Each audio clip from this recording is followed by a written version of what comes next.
Hello everyone, as you all know, this is Niharika Tiwari. So guys, we're back with another video related to series of business economics, and in this part we are going to cover next topic. तो इससे पहले वाले parts please checkout करेंगे channel की playlist में जाके। और syllabus as per NEP है, जैसा कि आप अगर पूरी वीडियोस देखते आए हैं तो ये आपको पता है। ठीक है, टेलीग्राम इंस्टाग्राम में ज्वाइन कर सकते हैं, वेबसाइट का लिंक है डिस्क्रिप्शन में, उसे ज़रूर चेकआउट करेंगे ताकि आप जो भी स्टडी करना चाहते हो स्टडी कर सकते हैं। सो टेलीग्राम ग्रुप है commerce group SJWNT। So without any further delay let's start this video. तो गाइस, जैसा कि आपको पता है जो सिलेबस है वो ऑलमोस्ट कवर अप होने वाला है। ठीक है, और आप लोग के पेपर भी आ रहे हैं तो आप लोग की काफ़ी डिमांड है कि जल्दी से मैं एक वन शॉट ले आऊँ, मैराथन ले आऊँ, जिससे आपका पूरा कवर हो जाए। तो मेरी अब यही पूरी कोशिश रहेगी कि वही एक चीज़ आए, बट उससे पहले जितनी वीडियोज़ मैं प्रोवाइड कर पा रही हूँ वो मैं कर रही हूँ। ठीक है, एक दो दिन में आपको वो भी मिल जाएगा। सो नाउ इस वीडियो में हम बात करेंगे स्टॉक वैसे सप्लाई से। पहले वाले पार्ट में मैंने स्टॉक का आइडिया दे दिया था आपको, सप्लाई का भी आइडिया दे दिया था। सप्लाई के बारे में तो हमने बहुत डिटेल में भी डिस्कस किया है।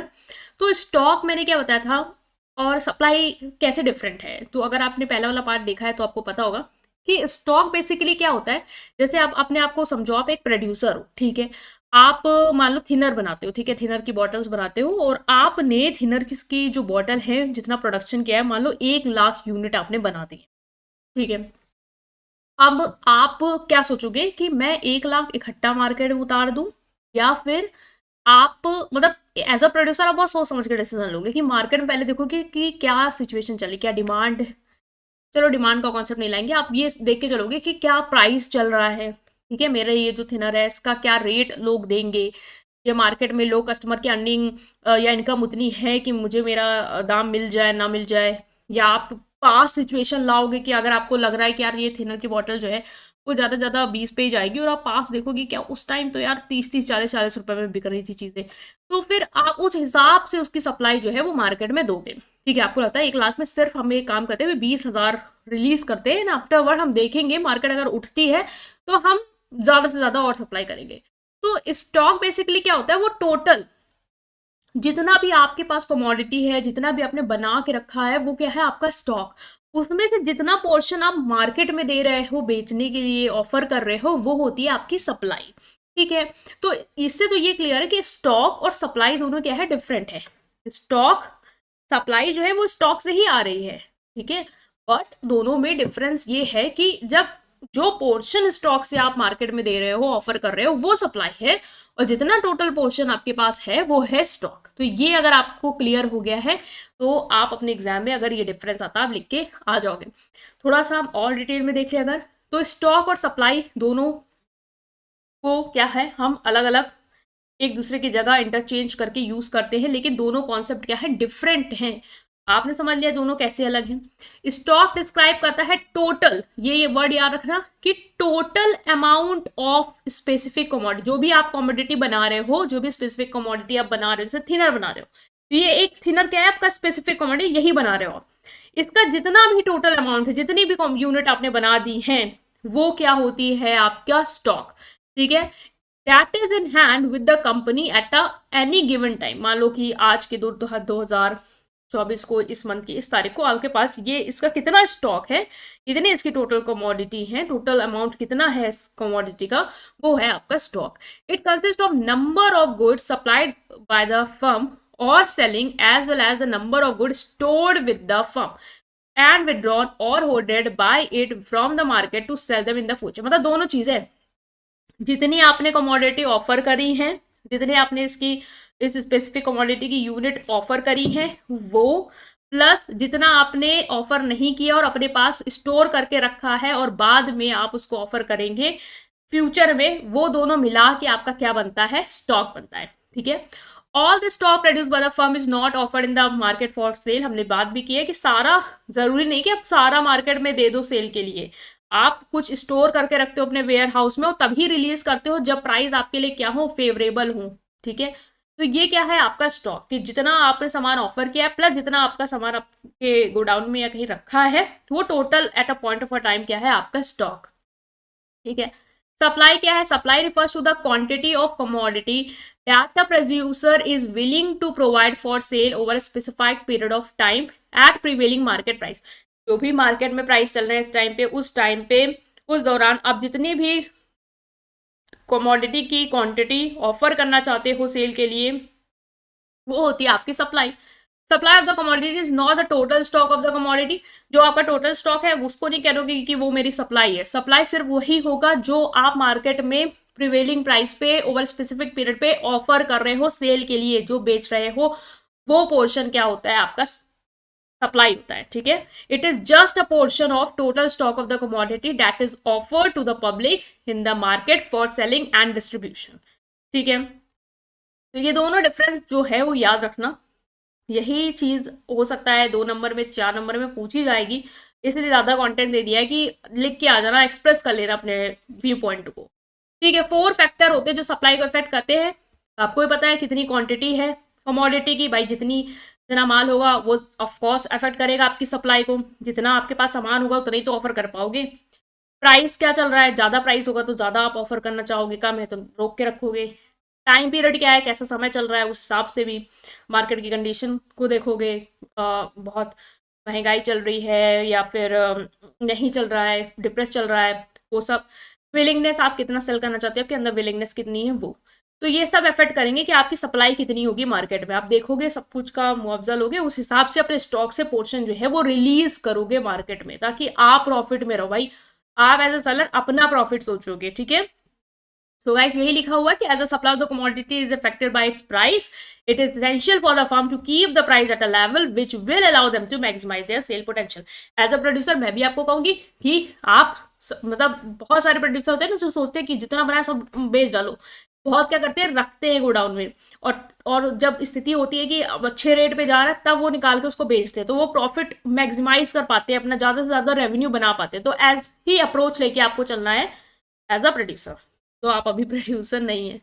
ठीक है, नेक्स्ट इज अगर डिफरेंस आता है मान लो 6-7 नंबर में, तो कैसे लिख के आओगे। ठीक है, अब इतना तो सिर्फ नहीं लिख के आ सकते हो ना कि स्टॉक जो है वो टोटल है और जो से पोर्शन है वो सप्लाई है, और भी चीजें लिखनी होंगी। तो मीनिंग तो यही हो गई कि it is the total amount of specific commodity, जो भी आपकी स्पेसिफिक कमोडिटी जिसमें भी डील करते हो उसका टोटल अमाउंट जो आपके पास है एक गिवन पॉइंट ऑफ टाइम में, गिवन पीरियड ऑफ टाइम में, वो होता है स्टॉक। और वो portion of quantity of commodity जो आप विलिंग हो सेल के लिए प्रोवाइड करने के लिए over specific time period at prevailing market price है, जो भी मार्केट में प्राइस चल रहा है उस हिसाब से, वो होती है आपकी सप्लाई। क्लियर। नेक्स्ट आप लिख के आएंगे फ्लो कॉन्सेप्ट। फ्लो कॉन्सेप्ट के अंदर भी दोनों में डिफरेंस है। क्या डिफरेंस है कि stock is related to a specific point of time, it is not a flow concept. Stock जो है वो किससे रिलेटेड है, वो स्पेसिफिक पॉइंट ऑफ टाइम से रिलेटेड है। अब आता है यहाँ पे फ्लो कॉन्सेप्ट क्या होता है। ठीक है, फ्लो कॉन्सेप्ट बेसिकली आपको बताता है जो कि टाइम पीरियड है उस हिसाब से कि जो क्वांटिटी आप प्रोवाइड कर रहे हैं वो over a period of time है या एक फिक्स पीरियड ऑफ टाइम पे है। ठीक है, सो बेसिकली फ्लो कॉन्सेप्ट जो है वो मेजर करता है कि जो भी क्वांटिटी है जो भी आप ऑफर कर रहे हैं उस क्वांटिटी को मेजर करता है एक स्पेसिफिक पीरियड ऑफ टाइम में। ठीक है, specific period of time over specific period of time, not at a point of time. जैसे कि आपका मान लो जो आप यहाँ बात कर रहे हो ना कि जो हमारा ये है मतलब स्टॉक है, वो हमारा फ्लो कॉन्सेप्ट नहीं है, क्योंकि वो किससे रिलेटेड है, eight a point of at a particular point, मतलब एक फिक्स्ड पीरियड ऑफ टाइम की हम बात कर रहे हैं वो। जैसे कि आप एग्जांपल हो, जैसे आप मान लो आपके पास मार्बल्स हैं, उसका एक पूरा जार है आपके पास, तो जितने भी जार में इस समय इस वक्त आपके पास मार्बल्स हैं जो वो क्या है, फिक्स्ड हैं एट दिस पॉइंट। ठीक है, वो उसी टाइम पे हम बात कर रहे हैं at a given period of time कि आपके पास कितना अमाउंट है। तो स्टॉक क्या होता है कि आपके गोडाउन में कितना इस समय स्टोर्ड है माल, वो होगा आपका क्या, स्टॉक। ठीक है, तो ये फिक्स्ड पीरियड ऑफ टाइम की बात करता है, इसी मूवमेंट पे इसी वक्त कितना है। ठीक है, आप चेंज नहीं कर सकते उस चीज को, वो उतना ही रहेगा उस टाइम पे स्पेसिफिक टाइम। जैसे कि जैसे स्टॉक है, कैलकुलेशन में करते हैं कि स्टॉक 31 अप्रैल को 2010 में इतना है, तो वो फिक्स्ड है at a fix point of a time. लेकिन जो आपका फ्लो कॉन्सेप्ट है वो फिक्स पॉइंट ऑफ टाइम की बात नहीं करता, वो over a period of time जो चेंज हो सकता है। जैसे एक हफ्ते में आपने इतना दिया, 2 हफ्ते में इतना, महीने में इतना, साल में उतना। जैसे सप्लाई आप देख रहे हो, मान लो आपने एक हफ्ते में 20,000 यूनिट दी, नेक्स्ट आपने देखा कि प्राइस बढ़ रहा है तो दूसरे हफ्ते में आपने यूनिट डबल कर दी, ठीक है, 40,000 दी। फिर उसके बाद आपने 50,000 दी, तो आप over a period of time क्या कर रहे हो, क्वांटिटी को चेंज कर रहे हो, वो फिक्स नहीं है at a given point of time. इसीलिए कहते हैं जो आपका सप्लाई है वो period over period of time से रिलेटेड है, जो कि फ्लो कॉन्सेप्ट भी कहता है, इसीलिए वो फ्लो कॉन्सेप्ट को फॉलो करता है। बट स्टॉक एक स्पेसिफिक पॉइंट ऑफ टाइम से ही रिलेटेड है, इसीलिए वो फ्लो कॉन्सेप्ट में नहीं आता है। ठीक है, नेक्स्ट है आपका रिलेशन विथ प्राइस। अगर प्राइस के साथ रिलेशन देखें तो stock indicate fixed quantity of commodity, therefore it is not related to the price of commodity. ये फिक्स क्वांटिटी है कमोडिटी की, कितना है, जैसे 1,00,000 यूनिट है, तो ये प्राइस से रिलेटेड नहीं है। लेकिन सप्लाई कैसे है, प्राइस से रिलेटेड, क्योंकि सप्लाई आप उसी हिसाब से करते हो जिस हिसाब से मार्केट में प्राइस है, आप चेंज कर देते हो सप्लाई। प्राइस अप हुआ, सप्लाई बढ़ा दी, प्राइस डाउन हुआ, सप्लाई कम कर दी, तो it will change over a period of time, it will change, it is not fixed. जैसे स्टॉक फिक्स्ड है, वो प्राइस इस पे फर्क नहीं पड़ रहा, आपने बना के रखा है, वो उस पॉइंट पे इतना फिक्स्ड है, ठीक है, पर सप्लाई चेंज होती है प्राइस के चेंजेस के साथ, तो इसका रिलेशन प्राइस से है। Depends on, stock depends on the production of commodity, जितना प्रोड्यूस करोगे उतना ही स्टॉक है आपका, वो उस पर डिपेंड करेगा। सप्लाई किस पे डिपेंड करती है, वो डिपेंड करती है प्राइस पे, कि प्राइस क्या है मार्केट पे, जितना प्राइस ज्यादा उतना सप्लाई ज्यादा, जितना कम प्राइस उतना कम सप्लाई। नेक्स्ट इज मेजरमेंट की बात करें तो stock is measured at a specific point of time, ठीक है, एक स्पेसिफिक पॉइंट, जैसे आज की डेट है, ठीक है, 30 है, 30 अप्रैल 2024 को आपके पास कितना स्टॉक है इस टाइम अवेलेबल, मान लो 1000 यूनिट, तो इट इज स्टॉक। सप्लाई को मेजर करते हैं, एक दिन की नहीं सप्लाई हम मेजर करके रख देंगे यही सप्लाई है। सप्लाई एक स्पेसिफिक टाइम पीरियड में मेजर होती है कि अभी इतना सप्लाई है, आगे इतनी बढ़ रही है, फिर उतना बढ़ रहा है, तो over a period of time हम पूरे मंथ की अगर ऐसे कैलकुलेट करके बताएं तो फिर वो उस हिसाब से हम इसको मेजर करेंगे।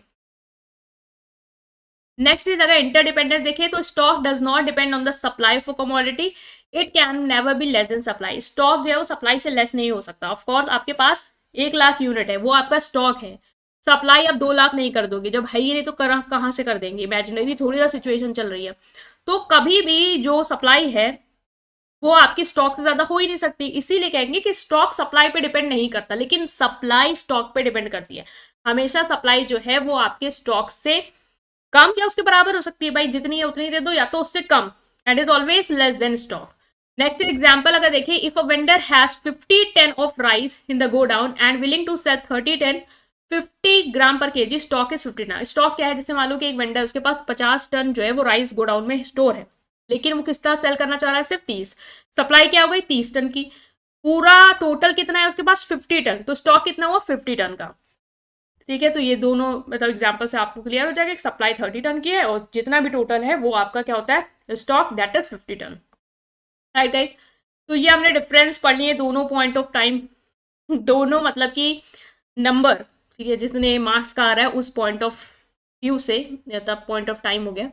सो आई होप आप अंडरस्टैंड कर पा रहे। स्टिल कोई भी डाउट है कमेंट सेक्शन में पूछेंगे, वीडियो को लाइक करेंगे, चैनल को सब्सक्राइब करेंगे और अपने फ्रेंड के साथ इस पूरी प्लेलिस्ट को जरूर शेयर करेंगे। Thank you.